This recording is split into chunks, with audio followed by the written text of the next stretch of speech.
Join me in the creation of a scrapbook handmade by you on today's Scrapbook Showgram.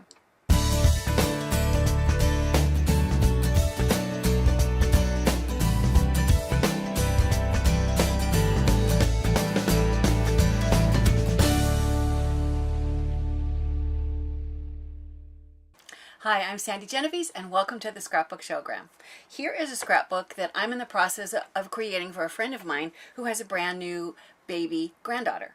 So the theme of mine is It's a Girl. However, remember, it's easy to change the theme. The construction will work for whatever theme happens to suit your needs. If you look here, you can see that the binding is done with the bird leg bands, and we'll talk more about that when we get to the binding. And the back cover wraps around and folds and is held closed with a magnet, and when you look at the inside, it's divided into 3 sections. I have what will become my title page, and then I have tabbed pages for the 3 divisions that I've got. The first section for this book is going to be on her pregnancy and the photos of her pregnant, and the middle section will be, because there's almost always a lot of photos at a baby shower, that will be that section, and then the third section will be the beginning photos of the first weeks or months of the baby. So that's what I did to create this scrapbook. When we start with the construction of the book, we're going to start with the pages because the size of the pages will really dictate the size of everything else. And what I did was I took, and I have the dimension of this is 5.5 by 8.5. And the reason I picked that dimension is because it allowed me to get 2 out of 1 sheet of 8.5 by 11 paper. So I realize it's the same color, which may make it difficult, but basically I'm going to be able to get 2 of these out of 1 8.5 by 11 sheet. It also allows me to situate a photo so that it can be horizontal, or with just a tiny bit of cropping it can be vertical. So you know, the photo, of course, is also important in terms of figuring out the size that you want your pages to be. But you can take this construction and you can make your album any size that you want. Once you've created the pages, what I did was I came in 1 inch and I punched my first hole so that it's about the middle section, and then I came up 1 inch and I punched the second hole. In each case, I've come in 1/2 inch from this binding edge. So if you come in 1/2 inch and then up 1 inch and down 1 inch, then the middle hole is just equidistant between the two. So that gives you the first page, and then you use this. If you'll notice, you look down in this corner, there's a tiny little pencil mark that I'll erase later, but it helps me know that this is the one that I'm using as a guide. Then I always use this one as a guide. It's a little bit like if you make a photocopy of a photocopy of a photocopy, eventually things start to look a little distorted. It's not good to keep switching and using one of the copies as my guide and then one of the next copies of that. So I always use the pencil mark one as my guide. And I've used it to create the holes that I'm going to place in the covers. But let me talk to you first about the dimensions. The front cover, which is this green, is a little bit larger. Remember, I have to allow room for where those tabs are going to go. So it's 1/4 inch wider, and it's 1/2 inch longer because that allows me, as I said, to accommodate for the tabs. So the back cover, which remember wraps all the way around, it's 12 inches in length, and it's the same 5 3/4 in the width. So the front and the back cover are the same width, they just vary in length because remember, the back is going to wrap around and become part of the front. So when you've cut those 2 out, you can see that I've used my guide and I've laid it down, and I'll try to do this so you can really look in close. I have centered it so that it's right against the binding edge, but there's like 1/8 inch at the top and 1/8 inch at the bottom. And then I've gone with my pencil and I've created the marks so I can see where to punch, because the light green is a little bit easier to read. So now I'm going to take, it's why I have these clips here, and I'm going to put the dark green directly behind it, and I'm going to clip them together so that basically when I punch the front and back cover, I can punch them at the same time. And then there's no way that they won't line up exactly, which is kind of nice. So I'll come in with my hole punch, and when I line it up with my pencil mark, I'll punch through the first hole this is a Fisker's punch, and it's really handy because it cuts, these are nice thick Basil cardstock papers, and it easily will cut through both thicknesses. So now I've got the front and the back cover cut. I'll get rid of my clips. And it's time, what I would do next is, if you'll notice on this one, the back cover wraps around and it has to be flush. So the fold mark on the back cover is going to be dictated by the front cover. So once they've been punched, I'm going to lay them flat, and then I'll take my bone folder and I'll crease along this green edge, and then the next fold mark is going to be based on how many pages, how thick your scrapbook is going to be. So I knew how many pages I wanted to put inside, and then you need to also allow for how many photos, and if you're going to put in three-dimensional memorabilia, allow for that too. So I have quite a bit of room in the thickness of my original scrapbook. So I've come out about a 1/4 inch. If you're going to do less pages, maybe you only need to go 1/8 of an inch. But I've done my second score mark. When you have the score marks there, then I'm going to just go ahead, and it's simplest when you have 2 score marks and you want to fold close together. Don't crease the first one hard. Just lightly finger crease it, and then go back and do the same thing with the second fold. It's much easier to get that second fold if your first fold is not really crisp yet. Once you've created a finger fold for both of them, now go back and make a much stronger fold on both of your creases. And I could go back with the bone folder, but my finger is good enough. So now if I turn this so you can see, there's that nice folded edge that's going to wrap around. The front is going to sit like so. Oops, this was the front. This paper has, this is the front. This paper has a nice texture, and I want the texture to show on this edge and on this, the rest of this cover. So now it's time to actually do the decorating. So to embellish it, what I've done is I've taken, and I started with this paper. I loved that it had the pink that went along with the theme of a baby girl, and then a lot of different shades of green that go with my covers. Now for placement, what I did was I took a couple of Post-it notes, because they were about the right distance. I'm going to place them so they're lined up with the top of the cover, and then use that as a guide. I'll place adhesive on the back. You would put more adhesive than that, but that's enough for it to stay together for me to show you the construction. I'm going to line up the edge, and I'm also going to align the Post-it notes to get a nice straight stripe. Once your first stripe is straight, can you say that 5 times fast? Once your first stripe is straight, then everything else that follows can be straight. I am going to trim this off, but I'm going to wait because I have other elements to fasten down.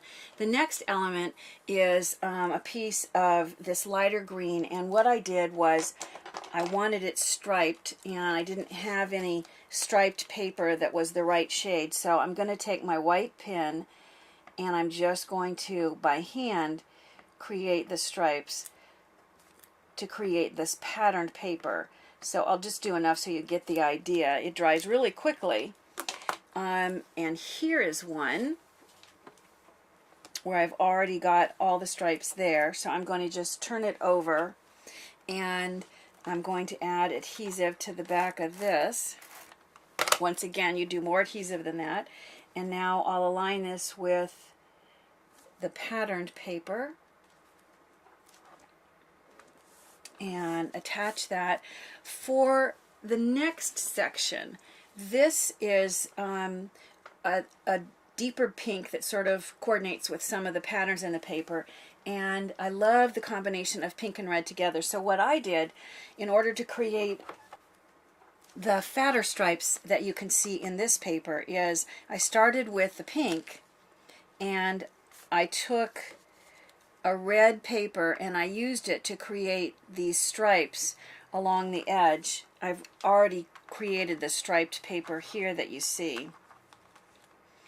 and it's something that I'm going to use. But I also might want to use other stripes for the pages inside. So what I do is I start with paper that's longer like this, and I will start with pink paper that's longer, and I will place and create paper that's got a whole bunch of stripes on it, so that I can then on the paper trimmer trim off a 1/2 inch stripe for the cover, and then I can go back and I can trim smaller stripes like you see here, cut from the same paper, so that I can use this for some of the interior pages, and that way it's just a little bit more efficient. So in order now to attach this, I'm going to turn it over and I'll add my adhesive to the back side, and I'll align this underneath.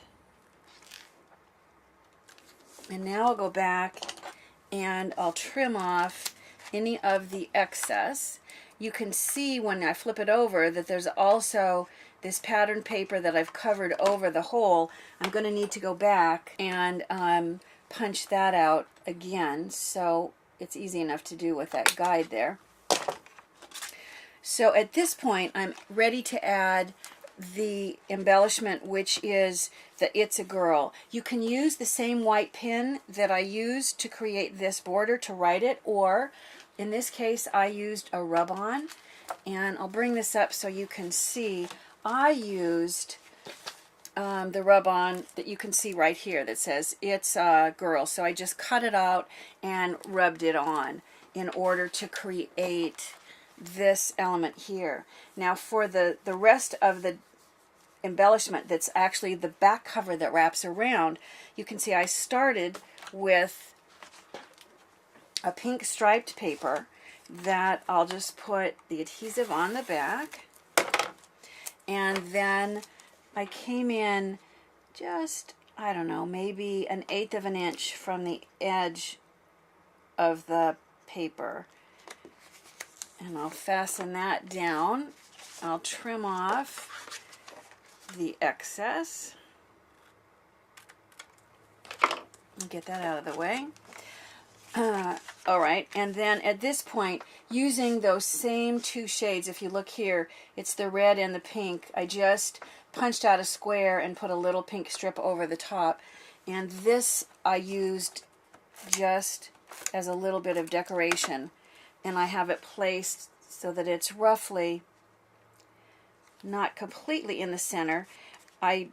The amount of space that I left here and here was dictated by what I wanted to say. So in this case, once again, these are rub-ons. These just happen to be black. You could also handwrite whatever you want to say here. If, in this case, if the baby's already born, you might want to put the baby's name. But once again, you know, your theme may change, but the construction is going to work no matter what. So at this point, I now have the front and the back cover. I am going to use magnet to close this, but I'm going to wait to do the magnet until I have the pages inside, because then I have the thickness that's going to make the magnets better align. So in order to do that, let me bring up the pages that we talked about. So here I don't have all of the pages. This is just enough for you to get the idea. I've punched the matching holes in the pages, and before I attach them into the book with the binding, I need to look at those tabs that we talked about. Well, the tabs are something that I picked up. I just got these at Staples, and they're even already self-adhesive. The one that you can see here was perfect if I were going to be doing this on a blue page, because it's a blue plastic and it's going to show, but this one is like the one that I used. It's clear. So this, if I pull this off, I've decorated the top one, and it's got some adhesive. I've decorated both sides. Let me show you how we would do that. Here is one that's not decorated, so it's already adhesive, which is nice. And I'm going to peel it off of there. The adhesive is a little bit forgiving, so in order to decorate this, I'm going to, in this case, this is very close to the color of the paper it's going to sit on, and what I'm going to do is I'm going to put my adhesive directly on top of that portion, and then I'll place the pattern paper right over top, and then I'll turn it over, and I can use the tab itself as a guide to see where I want to cut. I don't know how easy it is for you to see it since you're looking at cream and white together, but it gives you that. I would then put adhesive on the back, and I would do the same thing, just because when the page is flipped over, I want the same pattern to be on the back side.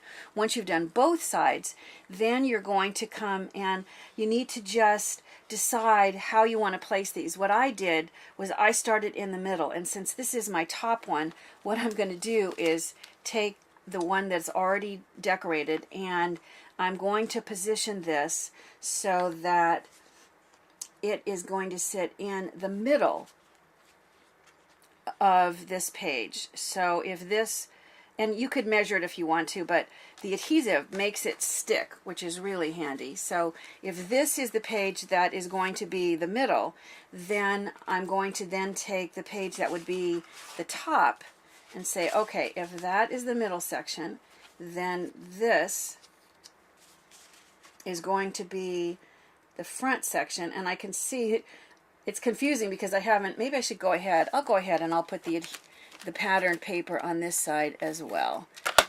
That way you're looking at it a little bit more finished. So let me go ahead and place the pattern on the flip side.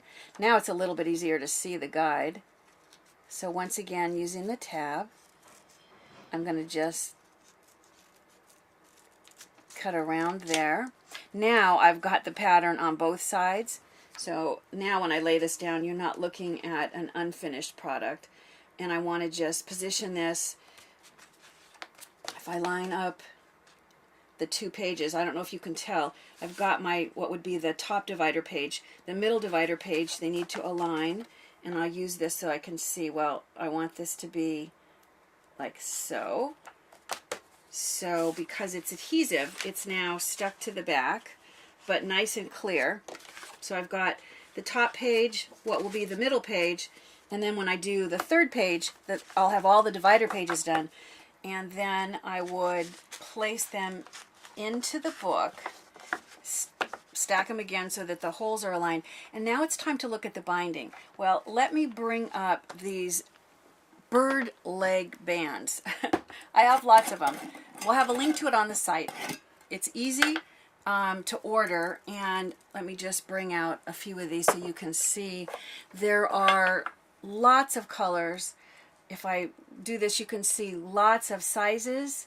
There's more than this. This just happened to be what I pulled together to be able to show you the options. So they cost pennies, and they work wonderfully to bind when you make your own handmade scrapbooks. So once you have the pages aligned, I'm going to take the bird leg band, and basically it's kind of like a keychain, except way easier. They're much more flexible. So when I open them like so, I just put them over the entire book, and then line this so that it goes through all the holes, and then twist, and it's on.